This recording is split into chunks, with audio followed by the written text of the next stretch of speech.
Ang biyahe ay karaniwang nagsisimula ng gabi dahil galing pa sila sa kani-kanila nilang mga trabaho. Mag-aalas 12 na nang sabihan ako ng driver namin na si Kuya Ton na umidlip muna. Sinabi ko sa kanya na first time ko kaya gusto ko sanang makita talaga yung daan.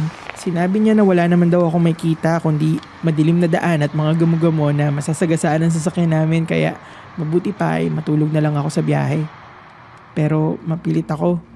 Kaya nung nag-stop over kami para mag-CR ay kinausap niya ako.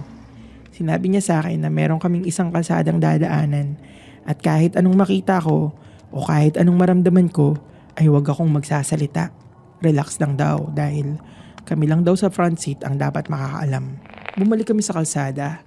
Sobra akong kinakabahan kay Kuya Ton kaya tahimik lang ako sa biyahe. Unti-unti ay napansin kong nawawala ng ilang kabahayan sa daan. Puro puno na ang nasa paligid at paunti na rin ng paunti ang mga nakakasabay naming sasakyan.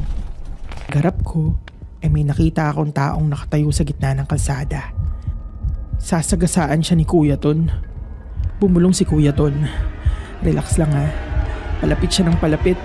Nang laki ang mga mata ko at namawis ang mga kamay ko dahil sasagasaan namin ng lalaki na parang isang taong grasa. Nakita ko ang mukha nito at nakangiti. Napapikit ako.